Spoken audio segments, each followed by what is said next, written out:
Good afternoon, my YouTube viewers. It is Palestine here.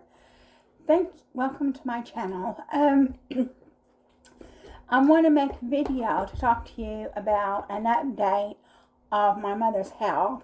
So if you've been watching my videos, then you'll know that my mother fell. She's 84, and she fell, and she had a stroke, and she fell, and she broke her neck.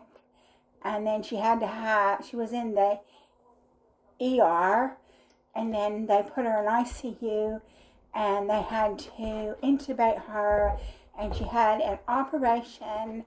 And then after she had the operation, she just wanted to sleep for about a week. But then she finally woke up, and then after she'd been in the hospital a while, they put her in rehab because in the U.S., if you've had an operation, then after you've had the operation, they put you in rehab. So she was in rehab for 3 weeks. And then basically, I don't think that she was ready to leave rehab, but they told her that if she stayed in rehab, that she'd have to pay out of her own pocket for it. And she didn't want to do that. So they kicked her out of rehab, even though she wasn't ready to leave, because she couldn't bathe herself. And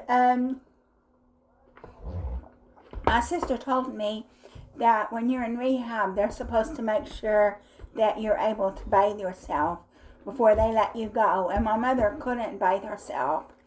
And so they just said that if she stayed in rehab any longer, she was going to have to pay for it herself, and she didn't want to do that. My mama doesn't want to pay for her medical treatment and medical care. And so I was phoning her, but I only pay £6.50 a month to speak for 100 minutes. And if I speak over 100 minutes, then I have to pay a lot more money. So I was phoning her, and I phoned her last night, asked her how she was doing. And basically what happened was my mother said that she's not in a neck brace anymore. She's out of the neck brace. And she said she doesn't have to wear a helmet anymore. I guess she's walking around with a walker. I guess she's got a walker. She said she's able to take a shower now, because when she first got out of rehab, she wasn't able to take a shower. So these care assistants or physical therapy assistants were having to bathe her. And I'm sure they didn't like that, because they were supposed to be there helping her walk and stuff like that. So I do think that this insurance should have paid for my mother to be in rehab long enough so she could actually even bathe herself. But, they're stingy, so they didn't do that. But my mom can bathe herself. I asked her if my stepdad has to help her bathe, and she said no, he doesn't have to help her bathe, but he does help her dress. And so my sister said that when he had his back operation, and he was in rehab for like maybe a week or so, maybe it was just a week, and when he got out of rehab, she had to help him bathe, and the first couple of times. But then after that, she didn't have to help him bathe, but she had to stand in the bathroom, sit in the bathroom, and watch him while he was taking a shower to make sure that he didn't fall. And so if he fell, she'd have to ring 999. So my mom said that my stepdad doesn't have to sit in the shower with her. She's able to take a shower herself now. So that's pretty. Like, my mom is on the mend, which is good, because they told her that it was a miracle that she lived through it. It was a miracle that she survived. But you know what they say. This is an old Iranian folk saying, is nothing ever happens to bad people. And so she lived through it, and so she's still alive to tell this tale. And so she says she has to take these blood thinners now, because she had that stroke. So now she's on blood thinners. So I'm really glad that my mother's doing okay. I'm really glad that she's in the mend, that she doesn't have to wear the neck brace any longer. She doesn't have to wear the helmet any longer. She's able to take a bath by herself. But I think she still has a walker. I think she has to still walk with a walker. And I guess she's staying home, that she can't work anymore. I mean, she was doing really well. She was working until she had this stroke and fell. So she was working at 84, which is not bad. You know, when a lot of people retire at 55 or 60 or 65, and my mom was still working at 84. And the reason why she was still working at 84 was because she needed the money, that she didn't have a pension, because from what I understand, that she said that she didn't think she was going to get old, so she cashed her pension in. And I don't know what she spent the money on, because my mom has a lot of luxuries. So I imagine she spent this pension on luxuries instead of thinking about how she was going to survive in her old age. But fortunately, my stepdad has put my mom on his finances. So I'm glad that my mom's on the mend, and I can keep phoning her. Obviously, I can't go see her because I've got problems of my own, but I can still phone her. And if anybody is around that has Facebook Messenger, they can phone me on Facebook Messenger, and I can see my mom on Facebook Messenger. And that's another bone of contention, because she's got a 1,000-pound dumb phone. She's got this iPhone that somehow or other this sales assistant put a password into it, so she can't use all the capabilities of this iPhone because of what this sales assistant had done.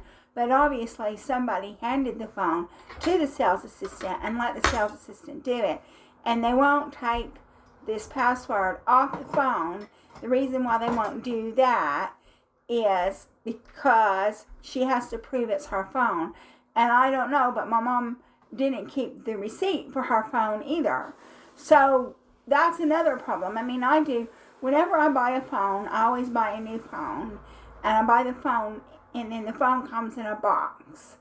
And I always take the receipt of the phone, and I put the receipt in the box that the phone came in.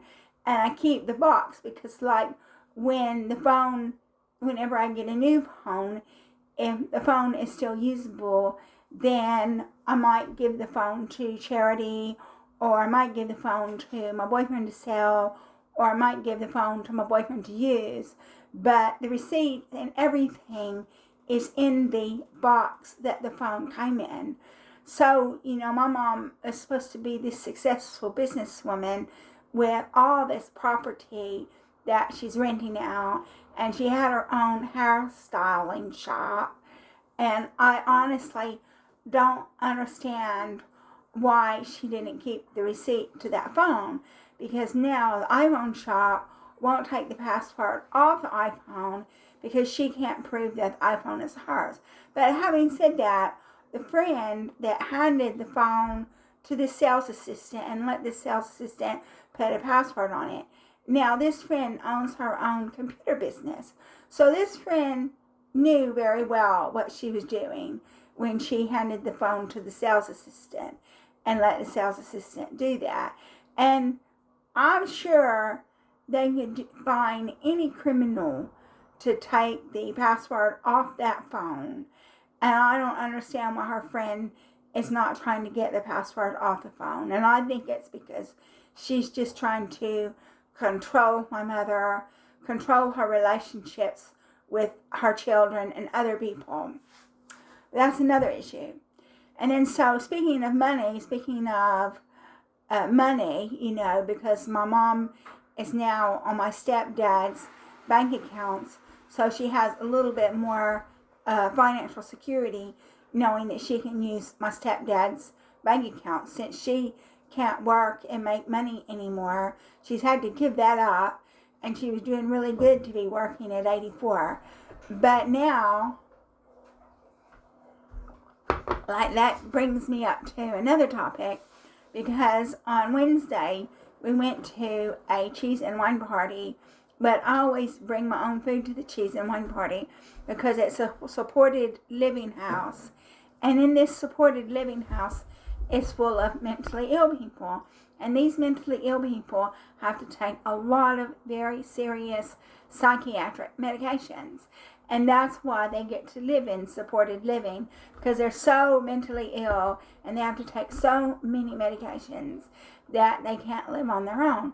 And so if you take psychiatric medications makes you want to eat. So these people just gobble their food up. They have no self-control. Any food they want, they just gobble it up, And so I went over there one time, and it was supposed to be a pizza party, and they had eaten all the pizza, and there was no pizza left. And they were laughing. They thought it was funny. And I got mad and left, And so now I know that because the people in this house don't have any self-control, they will eat all the food with no regard for anybody else. So I just bring my own food to the party because I know there's not going to be any food left. And then so I was looking at my bank statement or something like that, and I don't do internet banking, but on my phone you can look and see how much money I've got. And so my Sikh friend was looking to see how much money I had. I mean, I don't do internet banking, but I can check my balance on my phone. That's one thing I can do. And one thing I do is check my balance. And he was like, oh, you need to cover your phone up. People can see how much money you've got. And then he said, this guy over here, he could see how much money you've got. And I said, what do you think? Do you think that he's going to put the move on me, try to get my money? And he said, well, he could, you never know. And I said, okay. And then another thing that has been going on with my health, not my mother's health, but my health, is that because it's been so hot, I've had to wear sandals because it's so hot. You can't wear closed-toed shoes, or I can't anyway. And so I was wearing these sandals that I got from a charity shop, and it may be my second year having them, so they're a bit scruffy now. But a stone must have got in the sandals, and because the stone got in the sandals, it kind of like rubbed into my skin of the sole of my foot. And I looked at the soles of the sandals today to see if anything was going through the sole of the sandals. And there was nothing going through the sole of the sandals, so I just think when I was walking, a stone got in the sandals and it went into the sole of my foot. So around my toes, I've got blisters and cuts and everything like that. And then so one part of my toe, it's really painful. And I'm really worried about this because since I'm diabetic, I'm very prone to infection anyway. I had a foot infection before, and I think it was before I started this channel, and I had to go to the out-of-hours GP clinic, and they gave me a prescription for antibiotics, and I took the antibiotics. But now, because the stone rubbed into my foot, now my foot hurts up close to the toes, and I don't know what's going to happen in that regard. I hope it calms down. I'm not walking very well, and I hope it calms down, because being diabetic, number one, I'm very prone to infection, and then number two, your feet are a sensitive area. That's one thing that you really have to worry about as a diabetic.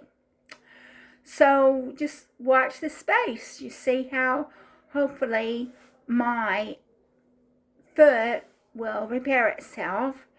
If not, I'll have to go back to the out-of-hours GP practice and maybe get some more antibiotics.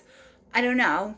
We'll just see how it goes on the weekend, because next week we're going to be making a day trip to another seaside town, and I don't want to have any problems with my feet when we take this day trip.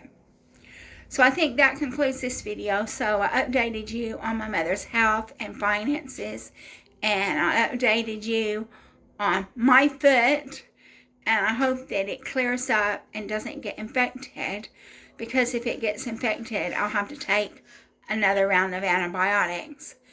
And I hope that it clears up before I go to the seaside town a week and a day from now, because it's going to be my only holiday of the year. So thank you so much for watching my video. If you like my video, please like and subscribe, and it means a lot to me that you're taking an interest in my very pathetic life.